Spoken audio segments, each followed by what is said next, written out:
ناظرین السلام علیکم. پروگرام جواب چاہیے کے ساتھ ڈاکٹر دانش حاضر ہے.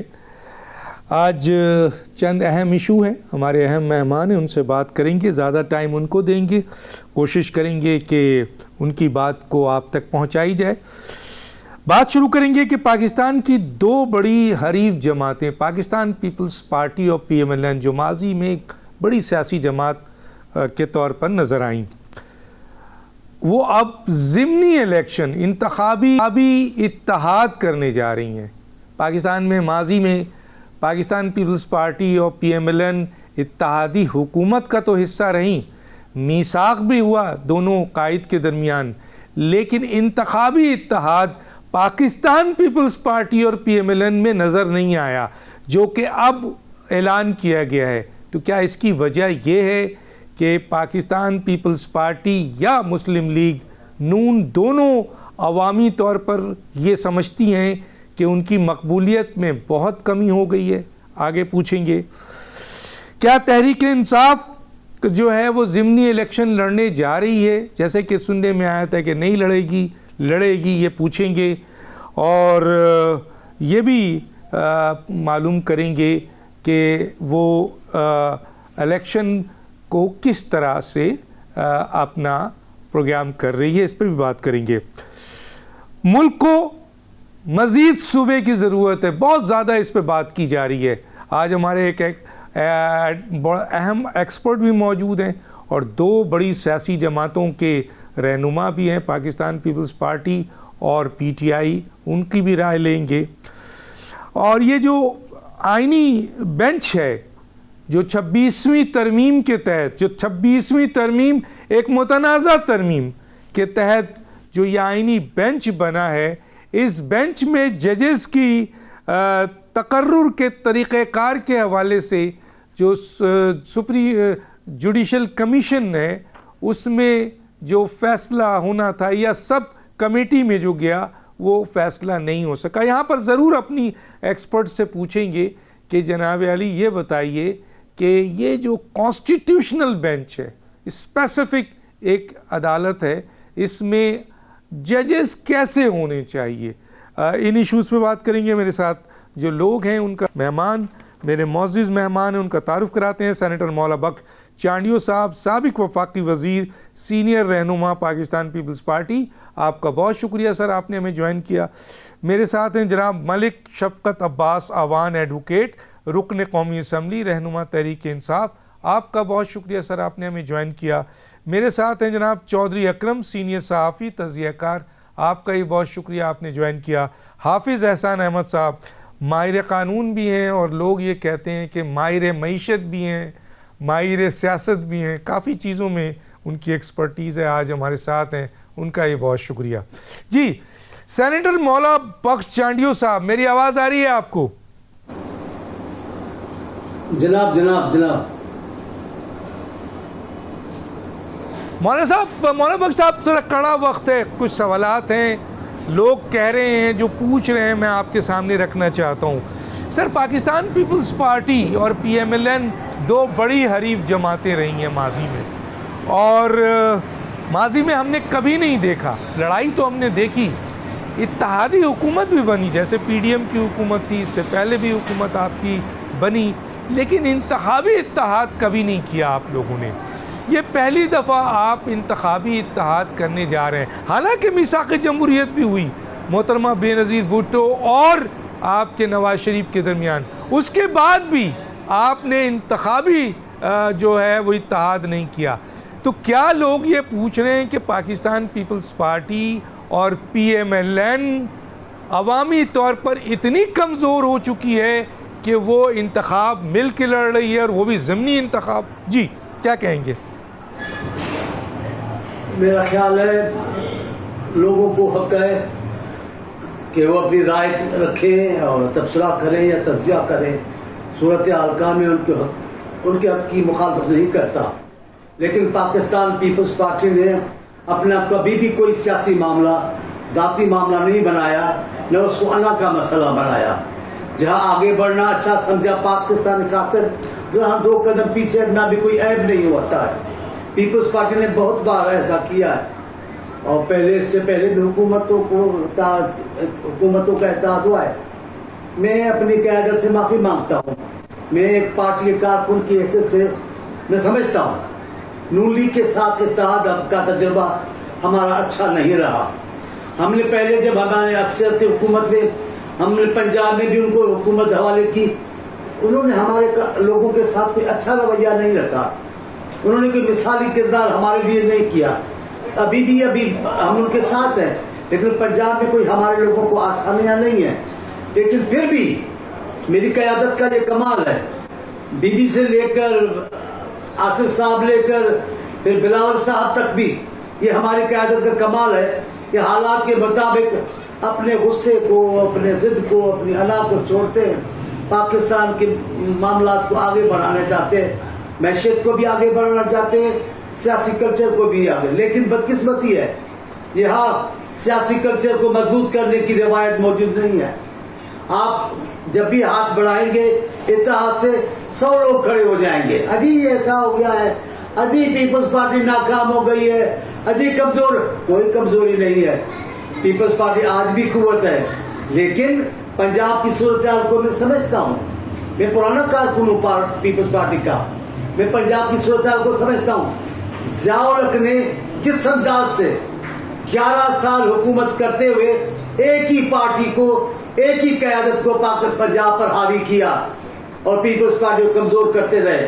جس پارٹی کو ختم کرنے کے لیے ضیاء الحق جیسا ظالم ڈکٹیٹر 11 سال محنت کرتا رہا تو اس کا نتیجہ بھی تو نکلنا تھا نا. تو آج جو پنجاب میں پیپلز پارٹی کی صورتحال ہے وہ یہ وجہ ہے. میں قبول کرتا ہوں, میں نے اپنے چند وفاقی رہنماؤں کو دیکھا بھی, ان کا رویہ بھی کوئی ایسا مثالی نہیں تھا کہ پنجاب میں پیپلز پارٹی مضبوط ہوتی. لیکن پھر بھی پیپلز پارٹی کمال کرتی ہے, اپنی انا کو چھوڑتی ہے, پاکستان کے مسائل کو اولویت دیتی ہے. ٹھیک ہے. اچھا سر مجھے یہ بتائیں سر, دیکھیں آپ جیت اگر گئے ضمنی الیکشن میں, آپ کے سامنے تحریک انصاف ہے, لوگ یہ کہہ رہے ہیں کہ تحریک انصاف کی عوامی مقبولیت سے آپ 2 جماعتیں خائف ہیں.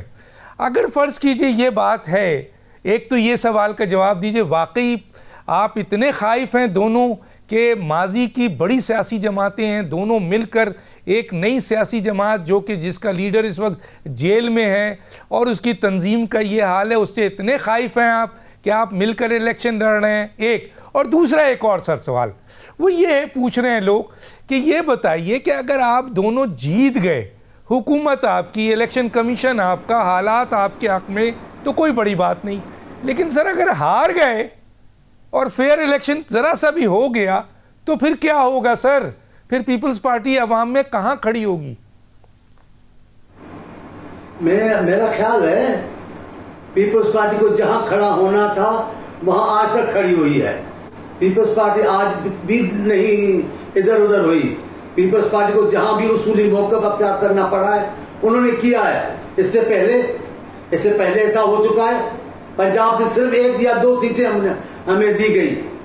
یہ انتخاب تو عوام تو لڑتا ہی نہیں ہے, جو لڑاتے ہیں, جو فیصلے کرتے ہیں وہ لڑتے ہیں.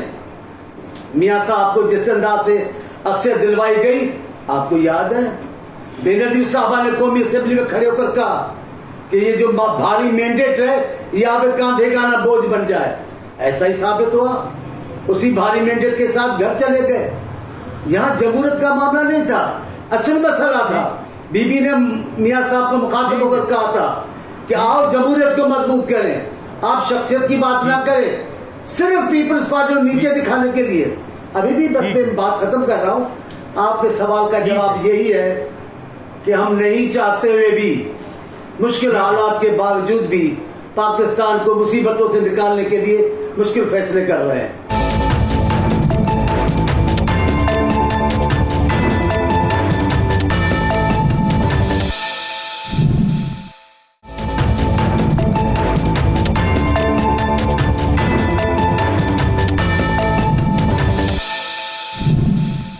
اتحادی حکومت تو بن رہی ہے سر, حکومت نے نکالنا ہوتا ہے, انتخاب کی کیا ضرورت ہے؟ اب میں آتا ہوں آگے, ایک چھوٹا سا کوشچن کر کے میں شفقت صاحب کی طرف جاتا ہوں. اس کا جواب ایک آپ نے ایک لائن پہ دینا ہے مولانا بخش چانڈو. ہم یہ امید رکھیں کہ Pakistan peoples party M Q M اور جی ڈی اے کے ساتھ بھی انتخابی اتحاد کرے گی. آپ میرے معاملے میں اور پیپلز پارٹی کے معاملے میں ذرا جذباتی ہو جاتے ہیں, اسی لیے غلط سوال کر لیتے ہیں. ہمارے لیے یہ مشکل نہیں ہے. اگر ہم نے ایم کیو کے ساتھ بھی وقت پر ساتھ کیا ہے, اتحاد بھی کیا ہے, لیکن ایم کیو بھی ایسی ہے, آپ کا جب کام نکل جاتا ہے تو آستے آستے وہ چھوڑنا شروع کر دیتی ہے. جی ڈی اے سے ہمارا فی الحال کوئی نہیں ہے, جی ڈی اے بھی کوئی تیار نہیں ہے, لیکن وفاق پاکستان کی جو بات کرے گا, جو پاکستان کے اداروں کی بات کرے گا, ٹھیک ہے, لیکن شرط یہ ہے ٹھیک ہے سر, میں آتا ہوں شفقت صاحب, ٹھیک ہے, میں ذرا شفقت صاحب کی طرف آتا ہوں. سر شفقت صاحب, اس اعلان کو آپ کیسے دیکھ رہے ہیں؟ ایک تو آپ یہ بتائیے, آپ سمجھ رہے ہیں کہ یہ کوئی تحریک انصاف کا خوف ہے, عوام کے ووٹ کا ان کو خوف ہے, یا یہ ایک اتحادی حکومت ہے اور مل کر اب پاکستان کے بہتری کے لیے یہ انتخاب بھی لڑ رہے ہیں, ایک اچھا فیصلہ ہے؟ آپ اس کو ایسے دیکھتے ہیں یا ویسے دیکھتے ہیں؟ ایک تو اس پہ طرح, اور دوسرا کیا واقعی تحریک انصاف نے فیصلہ کر لیا ہے کہ وہ ضمنی انتخاب لڑنے جا رہے ہیں؟ سر جی کیا کہتے ہیں؟ بہت شکریہ آپ نے بلایا. ڈاکٹر صاحب, ایک تو وہ لوگ جو سارے کہتے تھے کہ پاکستان تحریک انصاف ماضی کا حصہ بن چکی ہے, پاکستان تحریک انصاف مائنس ہو چکی ہے, ان سب کے لیے یہ انہوں نے خود ہی اعلان کر دیا ہے کہ پاکستان تحریک انصاف پاکستان کی سب سے مقبول ترین سیاسی جماعت ہے. اور یہ ساری ماضی کی سیاسی جماعتیں جو جن کے وزرائے اعظم رہ چکے ہیں اور جنہوں نے حکومتیں کی ہیں پچھلے 40-50 سال تک اس ملک کے قدادات میں, آج ان سب کو اکٹھا ہونا پڑا ہے. اور یہی میرا لیڈر کہتا تھا کہ ایک دن آئے گا یہ سارے اکٹھے ہو جائیں گے اور میں ان کو اکٹھا کر کے ایک لائن میں کھڑا کروں گا. وہ جیل میں بھی بیٹھا ہے اور یہ سارے باہر ہیں اور یہ حکومت میں ہیں. تو کبھی میں نے نہیں سنا کہ حکومتی جماعت بھی کسی سے اتحاد کر رہی ہے ضمنی الیکشن میں, یہ پہلی دفعہ میں نے دیکھا ہے. لیکن عوام میں ان کی کیا صورتحال ہے؟ یہ پاکستان کی ساری سیاسی جماعتیں مل جائیں تو یہ 20% عوام کا ووٹ نہیں لے سکتی. ڈاکٹر صاحب, تھوڑا سا فیئر الیکشن ہو جائے, ہم زیادہ بھی نہیں کہتے, کوئی 10-20-30 ہزار کی بے شک کر بھی لیں کوئی تو کوئی نہیں فرق پڑتا, لیکن 1-1 لاکھ ووٹ نہ ڈالیں تو یہ پھر بھی پاکستان تحریک انصاف سے نہیں جیت سکتے. اور باقی پاکستان کا ان کو کوئی خیال نہیں ہے, ان کی اپنی بقا ہے. اگر ان کو پاکستان کا خیال ہوتا تو 8 فروری کو یہ عوام کا مینڈیٹ مان لیتے, یہ مان لیتے کہ پاکستان کے لوگوں کا دیا ہوا مینڈیٹ جس پارٹی کو انہوں نے چنا ہے اس کو آنے دیں, کیونکہ مسائل کا حل عوام کے نمائندے ہی کر سکتے ہیں. مسائل کا حل کبھی بھی زبردستی بٹھائے ہوئے لوگ نہیں کر سکتے. یہ بیٹھے ہوئے ہیں زبردستی اور اپنے اس جو ان کا جھوٹا اقتدار ہے اس کو طوالت دینے کے لیے یہ سارے اکٹھے ہو رہے ہیں. پاکستان ان کا مسئلہ نہیں ہے, ان کی اپنی بقا ان کا مسئلہ ہے. اچھا, آپ الیکشن لڑنے جا رہے ہیں سر؟ تحریک انصاف الیکشن لڑنے جا رہی ہے ضمنی انتخاب؟ جی, پاکستان تحریک انصاف الیکشن لڑنے جا رہی ہے, تبھی تو یہ اکٹھے ہوئے ہیں, نہیں تو یہ ایک دوسرے کے مقابلے میں لڑ رہے ہوتے اگر ہمارا بائی کاٹ قائم رہتا تو. اچھا, تو تبھی اکٹھے ہوئے ہیں نا ڈاکٹر صاحب. اچھا چلیں آپ نے کلیئر کر دیا, اچھی بات ہے. میں آتا ہوں جناب چودھری صاحب, اس کے بعد میں آؤں گا اہم حافظ احسان احمد صاحب کی طرف. چودھری صاحب, پرٹیکولر کوئسچن ہے سر, اس ایشو پہ بات کرنی ہے کہ آپ کیسے دیکھتے ہیں؟ بڑا ایکسپیرینس ہے, بڑے قریب سے پنجاب میں بیٹھے ہیں سر آپ. ویسے تو پورے پاکستان کے صحافت کو اور سیاست کو دیکھتے ہیں, لیکن پنجاب میں آپ بیٹھے ہیں, بہت قریب سے دیکھ رہے ہیں. یہ اعلان پنجاب میں ہوا ہے, پاکستان پیپلز پارٹی اور PMLN. سر ماضی میں ریسرچ کر رہا تھا, میرے پاس پوری ڈیٹیل ہے, آپ میرے استادوں جیسے ہیں. کبھی نہیں ہوا, اتحادی حکومت تو بنی لیکن انتخابی اتحاد دونوں نے نہیں کیا. یہ کیا وجوہات ہے سر؟ کیا یہ واقعی ملک کی بہتری کے لیے اکٹھے ہو کر انتخاب لڑ رہے ہیں یا کوئی اور وجہ ہے؟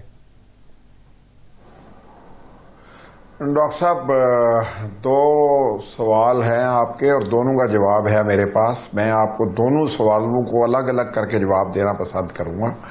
پاکستان پیپلز پارٹی تو گزشتہ کئی سالوں سے پنجاب کے کسی علاقے میں موجود ہی نہیں ہے. پاکستان پیپلز پارٹی کے چیئرمین نے موجودہ الیکشن 24 بھی جو ہوا تھا وہ بھی لاہور سے لڑا, وہ بھی ہارے.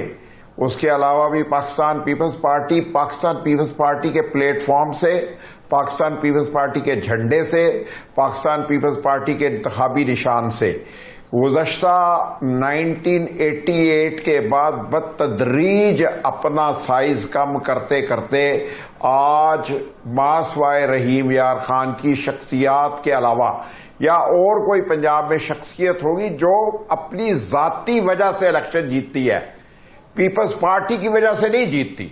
تو لہذا پیپلز پارٹی کا تو پی ایم ایل این کے ساتھ الائنس یہ معنی رکھتا ہے کہ پیپلز پارٹی نے ایکسپٹ کر لیا ہے کہ وہ پنجاب میں ڈی ایسوسیٹ ہو چکی ہے اور وہ صرف اسے الائنس کے نام پہ اپنے آپ کو پولیٹیکل زندگی دینے کی کوشش یا خواہش یا نام زندہ رکھنے کا یا جسے کہتے ہیں نا خون گرم رکھنے کا ایک بہانہ ہے. باقی بات رہ گئی پی ایم ایل این کی. پی ایم ایل این اور پیپلز پارٹی کی عوامی سطح پر جو پذیرائی ہے وہ پنجاب ہو, کے پی کے ہو, بلوچستان ہو یا سندھ ہو, وہ کویسچنیبل ہے اور پاکستان کے 25 کروڑ عوام اس کے بارے میں اپنی رائے رکھتے ہیں. یعنی میں کسی جماعت کو سمجھے بغیر عوامی رائے جو ہے 90% ان سیاسی جماعتوں کے ساتھ نہیں ہے.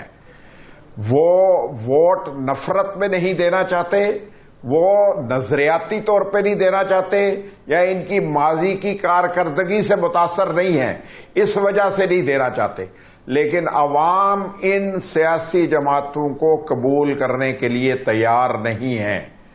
تو اب اگر بدقسمتی سے الیکشن انہی سیاسی جماعتوں نے لڑنا ہے تو پھر عوام کے سامنے آپ کسی بھی رنگ روپ میں آ جائیں, عوام کی شمولیت آپ کو نظر نہیں آئے گی. لیکن بدقسمتی یہ ہے کہ جو پارسا ہونے کا دعویٰ کرتی ہے سیاسی جماعت, ان کے پاس ووٹ بینک ضرور ہے لیکن انہوں نے بھی ان سیاسی جماعتوں جیسا ہی کلچر اڈاپٹ کر پائے ہیں. وہ بھی اس سے بری و زباں نہیں ہیں. انہوں نے بھی ماضی میں جو 2018 سے 2022 کی حکومت کی, ان کی اور ان کی حکومت میں کوئی فرق نہیں ہے. جو آج ان کے ساتھ ہو رہا ہے کل ان سیاسی جماعتوں کے ساتھ ہو رہا تھا جو آج حکومت میں ہیں. کل وہ کسی کے سر پہ بیٹھ کے آئے تھے, اگر یہ آج کسی کے سر پہ بیٹھ کے آئے ہیں. طریقہ واردات فرق ہے, اس کے علاوہ کچھ فرق نہیں ہے. تو لہذا ایک تو یہ بات پہلے ہمیں اپنے عوام کو, اپنے ضمیر کو یہ یقین دلانا ہے کہ پاکستان میں نظام نہ 2018 میں بدلا تھا نہ 2024 میں بدلا تھا. اس لیے کسی کو بلیم گیم سے پہلے اپنے آپ کو نکالنا پڑے گا, سوچنا پڑے گا کہ ہم ایز پاکستانی اپنے ملک کی بہتری اور بقا کے لیے کیا کر سکتے ہیں. اگر تو ہمارے سیاسی جماعت, سیاسی حکمران, عوام اس بات کے لیے تیار ہیں, پھر تو آپ نئے انتخابی نظام پر بھی غور کر سکتے ہیں, نئے صوبوں پہ بھی غور کر سکتے ہیں. اگر ایسی کسی کے پاس سوچ ہی نہیں ہے, صرف اقتداری مطمع نظر ہے اور کسی بھی صورت حاصل کر لیا جائے, تو ڈاکٹر دانش تبدیلی کی کوئی امید آپ بھی نہ رکھا کریں, اور میں تو بالکل اب نہیں رکھتا ہوں. 2018 سے 2022 دیکھنے کے بعد عوام کی تبدیلی کی خواہش کتنی پوری ہوئی اس کا فیصلہ آپ سب کو بھی کرنا ہے, مجھے بھی کرنا ہے, لیکن اپنے زندہ ضمیر کے ساتھ. حق اور سچ کی آواز دل سے سنائی دیتی ہے, صرف اخبار, ٹی وی یا نعروں سے نہیں سنائی دیتی. وہ جی دوسرا سوال, کیا سیاسی نظام کی بہتری کے لیے جماعتیں اکٹھی ہو رہی ہیں؟ بالکل نہیں ہو رہی. ہاں جی جی ڈاکٹر صاحب, پاکستان کی بہتری کے لیے یہ جماعتیں اکٹھی ہوئی ہیں. جی بتائیں سر جلدی سے, تاکہ میں آگے چلوں فٹافٹ, مجھے جانا ہے پاکستان کی بہتری تو آپ سمجھتے ہیں تب ہے, پاکستان کی بہتری تب ہے اگر 1973 کے کانسٹیٹیوشن پر یہ لوگ عمل درآمد خود کرتے ہوں. ان میں سے کوئی نہیں کرتا ڈاکٹر صاحب. ان کے ہر قانون کا مقصد یہ ہے کہ میری بات مان لی جائے تو یہ آئین اور قانون درست ہے. میری بات نہ مانی جائے تو یہ آئین اور قانون کا غلط استعمال ہے. یہی ہماری ماضی اور آج کی تاریخ ہے. اس سے سبق سیکھنے کا وقت ہے. ان سب کو بھی سیکھنا ہے, مجھے بھی اور آپ کو بھی.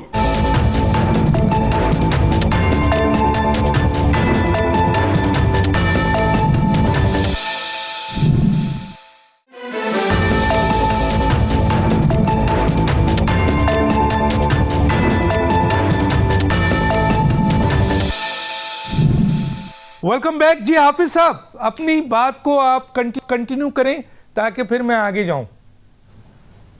اچھا ڈاکٹر صاحب, یہ ہے کہ اس میں کوئی شک نہیں ہے کہ پاکستان کے اندر ایڈمنسٹریٹو یونٹس بننے چاہیے کہ کہاں پہ 1947 اور کہاں پہ 2025 اور صوبے بنائے اس لیے جاتے ہیں کہ آپ اپنی ایڈمنسٹریٹو ایفیشنسی چاہ رہے ہوتے ہیں, آپ کا ایک فائنینشیل ایک پروسیس ہے اس کو ٹرکل ڈاؤن کرنا چاہ رہے ہوتے ہیں, پبلک فیسیلیٹیشنز پہ چاہ رہے ہوتے ہیں, نیشنل سیکیورٹی کو ایڈریس کرنا ہوتا ہے اور لا اینڈ آرڈر کی سچویشنز کو بہتر کرنا چاہتے ہیں, گورننس کو بہتر کرنا چاہتے ہیں.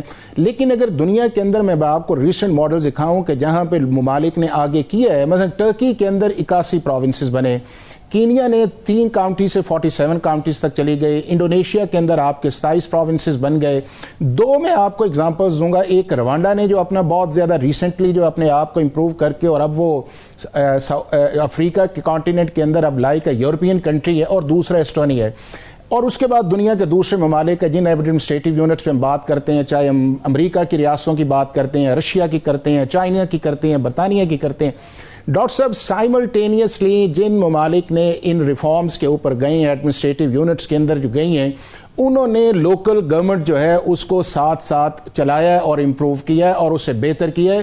چونکہ لوکل گورنمنٹ جو ہے وہ آپ کا بنیادی پیلر ہے کہ جس کے اندر آپ کی پبلک نے چیزوں کو ریزالو کرنا ہے, پبلک نے جو ہے وہ ان فیسیلیٹیشنز کے اندر جانا ہے, گورنمنٹ کی ایفیشنسی اس کے اندر بڑھنی ہے, اور لوکل گورننس یا لوکل ریپرزنٹیشن جو ہے اس کے ذریعے لوکل پرابلمز کو آپ نے حل کرنا ہے. اب یہ ہے کہ اگر آپ بناتے اس لیے ہیں چونکہ آپ کا NFC ایک جگہ ہے, نیچے جو ہے وہ PFC بنتا نہیں ہے, provincial finance commission, trickle down جو ہے وہ لودھرا, بھاولپور, اس طرح کے جتنے بھی ایریاز ہیں وہ نہیں جا رہا. لیکن یہ ہے کہ اگر آپ ان پروونسز کو 4 اور بنا دیں, 7 اور بنا دیں, ہر ڈویژن کے اندر بنا دیں, لیکن وہ صرف یہ ہوگا کہ جو لاہور سینٹر ہے وہ ملتان ہو جائے گا, جو ملتان ہے وہ آپ کا پنڈی ہو جائے گا, وہ پنڈی ہے وہ آپ کا بہاولپور ہو جائے گا, یہی آپ کا ہزارہ ہو جائے گا. وہ ٹرکل ڈاؤن ایفیکٹ پھر وہ نہیں جائے گا کہ جتنی دیر تک آپ کا آرٹیکل 140A ہے اس کے نیچے آپ لیجسلیشن نہیں کریں گے, اس کے اندر ریفارمز نہیں کریں گے اور اس کو ٹرکل ڈاؤن نیچے نہیں لے کے جائیں گے. چونکہ دنیا بھر کے اندر امریکہ سے لے کے ویسٹرن یہ وہ سارے ممالک جو ہے انہوں نے لوکل گورنمنٹس کو سائملٹینیسلی کیا. ایک دوسرا یہ ہے کہ جن اور ایشوز کو آپ کو گورننس کو آپ ایڈریس کرنا چاہتے ہیں, یا آپ اکانومی کو ایڈریس کرنا چاہتے ہیں, یا آپ ایکول اپرچونٹی کو ایڈریس کرنا چاہتے ہیں, ان سارے ممالک نے ڈاکٹر صاحب نہ ایڈمنسٹریٹو یونٹس اکیلا رکھا ہے اپنا نشانہ, نہ لوکل گورنمنٹ رکھی ہے. انہوں نے اپنی گورننس پہ اوپر ریفارمز کی ہیں, انہوں نے اپنی جوڈیشل ریفارمز کی ہیں, انہوں نے اپنی ڈیجیٹائزیشن کی ہیں. کئی ممالک نے آپ کی ڈیجیٹائزیشن کو فنڈامنٹل رائٹس کے طور کے اوپر لی ہے. ان ممالک نے اپنی اکاؤنٹیبلٹی کو بہتر کیا ہے, ٹرانسپیرنسی کو اس کے اندر بہتر کیا ہے, اپنے الیکٹورل سسٹم کو اس کے اندر بہتر کیا ہے, اور اس کے بعد جو ہے کہ آپ کی جو ڈسپنسیشن ہے اس کو انہوں نے ایکول لے کے آئے ہیں, اور صرف پاپولیشن کو بنیاد نہیں رکھا. جتنی دیر تک ڈاکٹر صاحب آپ دنیا کی ان بیسٹ پریکٹسز کو اڈاپٹ کر کے اس ماڈل کی طرف نہیں جائیں گے اور بڑی تھنکنگ کے ساتھ اس طرف جائیں, اتنی دیر تک یہ ایڈمنسٹریٹو یونٹس جو ہیں یہ پاکستان کی گورننس, اکانومی یا ایکول اپرچونٹی جو آپ کی آرٹیکل 25 ہے, نہ اس کو ایڈریس کرتے ہیں, نہ اس کو پرابلم کو ایڈریس کیا جا سکتا ہے, اور نہ ہی ان ایڈمنسٹریٹو یونٹ سے جو ہے پاکستان کے عوام کو فائدہ ہوگا. میں سمجھ گیا. مسئلہ یہ ہے, اب میں آتا ہوں جناب, آپ نے جو بات کی اس میں تقریباً 190 دنیا میں ممالک ہیں جس میں سے 170 ممالک میں بلدیاتی نظام بہت مضبوط ہے. آپ نے افغانستان کی مثال نہیں کی, وہاں بھی 34 ہے. انڈیا کی مثال نہیں دی آپ نے, 17 ان کے پروونس تھے, اب ان کے 28 پروونس ہے. دنیا میں ہر جگہ صوبے بن رہے ہیں, ایڈمنسٹریٹو صوبے بن رہے ہیں, لیکن پاکستان میں کالا باغ ڈیم نہیں بن سکتا, صوبے نہیں بن سکتے, بلدیاتی نظام نہیں آ سکتا. NFC ایوارڈ سندھ میں 2002 میں مشرف صاحب نے اس کا ایوارڈ اعلان کیا PFC کا, اور آج تک نہیں ہوا ہے. 2016 میں پنجاب میں ہوا, آج تک نہیں ہوا ہے. KPK میں تو 2024 میں بنا ہے, اور بلوچستان میں بھی مشرف صاحب کے دور میں 2007 میں NFC ایوارڈ ہوا, اس کے بعد 25 ہے. مولا بخش چانڈیو صاحب, حکومت اور اہم ترین اعلیٰ جو مقتدر حلقے ہیں, اہم ترین لوگ ہیں, اب پاکستان میں ایڈمنسٹریٹو صوبے بنانے کے لیے سوچ رہے ہیں, اس پہ کام جاری ہے, کسی وقت بھی اس پہ قانون سازی ہو سکتی ہے. کیا کہتے ہیں آپ؟ جس کاموں پہ قانون سازی ہوگی تو وہ طریقہ کار ان کا درست ہوگا اور آئین کے مطابق ہوگا, لوگوں کے قبولیت کے مطابق ہوگا, تو کس کو اعتراض ہوگا. لیکن اگر اس قسم کے فیصلے کسی سازش کے تحت کیے جائیں, کسی خاص صوبے کو نشانہ بنایا جائے, کسی خاص قومیت کو حقوق سے محروم کیا جائے, کسی خاص صوبے کے جو ان کے مواقع ترقی کے اور مفادات ہیں ان کو نقصان پہنچایا جائے, تو کہاں سے بھی آ جائے یہ قابل قبول نہیں ہے. آپ کالا باغ کی بات کرتے ہیں, آپ نے کیا کہا؟ آپ یاد کریں اللہ زندگی دے شہباز شریف صاحب کو, ان کا بیان ریکارڈ پر ہے کہ وہ وزیر اعلیٰ تھے, انہوں نے کہا ہم کالا باغ میں سے نہر نکالیں گے, کچھ بھی کر لو. ایسے کیسے نکال لو گے؟ آپ کی بادشاہی ہے, ملک صرف آپ چلاؤ گے اور کوئی صوبہ اس کا حقدار نہیں ہے. ہم نے کہا باہمی, زرداری صاحب کوشش کر رہے تھے کہ پانی والے معاملے میں کوئی باہمی فیصلہ ہو, متفقہ فیصلہ ہو, لیکن اگر آپ علاقہ مسئلہ بنائیں گے, ابھی بھی یہ ایک وزیر ہے, میں ان کا نام نہیں لیتا, میں ان کا بڑا احترام کرتا ہوں, ابھی بھی وہ جب گفتگو کرتے ان کی گفتگو سے وفاقیت نظر نہیں آتی, وہ صوبائیت کی بات کرتے ہیں, وہ علاقائی مفاد کی بات کرتے ہیں. اور یہ میں بربلا بات کر رہا ہوں, اپنی پارٹی سے معافی بھی مانگتا رہتا ہوں کہ نون لیگ وفاقی جماعت ہے, وفاقی سوچ کی جماعت نہیں ہے. نواز شریف کے شہباز شریف کے بدارت اللہ کے زمانے میں کالا باغ کی بات ہوئی, کالا باغ بن سکتا تھا. آپ سیاسی نہیں بنتے نا, آپ غیر سیاسی بن کر, پاکستانی بن کر فیصلہ کرتے. آپ نے صرف سندھ کے علاقوں کو نقصان پہنچانے کے لیے جو اسکیم دیں گے وہ قابل قبول نہیں ہوگی. ابھی بھی میں کہہ رہا ہوں, پوری دنیا میں انتظامی یونٹ بنتے ہیں, یہ کوئی تعجب کی بات نہیں, لیکن ان کی نیت صاف ہوتی ہے. آپ یہاں ایک صوبے یونٹ کے انتظامی یونٹ کے نام پر ایک صوبے کے ایک قوم کو اقلیت میں تبدیل کریں گے, ان کے علاقوں کو. ابھی آپ دیکھیں کیا ہوا ہے, کراچی میں صرف کراچی کے لوگ داخلہ نہیں لے سکتے ہیں. یہ بیان ہے, یہ وفاقی سوچ ہے, یہ وفاقی سوچ نہیں ہے, یہ سندھ کے لیے قابل قبول نہیں ہے کہ کراچی میں سندھ کے لوگ داخلہ نہیں لے سکتے. کیوں نہیں لے سکتے؟ کراچی سندھ ہے. ابھی ایک منٹ کے لیے, اس سے پہلے یہ جب یہ جماعت رہی تھی اور یہ گورنر سندھ کا دماغ نہیں تھا, آپ دیکھیں پنجاب سے لوگ داخلہ لیے, پنجاب کے اسٹوڈنٹ سندھ میں, پختونخوا کے اسٹوڈنٹ سندھ میں, کبھی سندھ نے اعتراض نہیں کیا. لیکن ابھی جس انداز سے آپ آ رہے ہو, جس انداز سے آپ بات کر رہے ہو, وہ سندھ کے لوگوں کے لیے قابل قبول نہیں ہے. ہم پر بندش ڈالو گے, سندھ کے لوگوں پر بندش ڈالو گے کہ کراچی میں داخلہ نہیں لیں گے. کراچی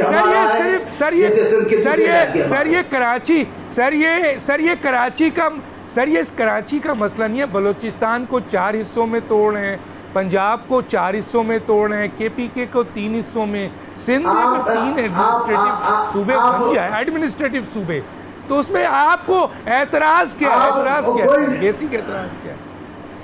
ہمیں اعتراض ہے کیونکہ ہماری سالمیت پر اعتراض اٹھائے جاتے ہیں, ہماری زبان پر سوال اٹھائے جاتے ہیں, ہماری ثقافت میں سوال اٹھائے جاتے ہیں. آپ دیکھیں کیا کیا نہیں کیا کہا جاتا سندھ کے لیے.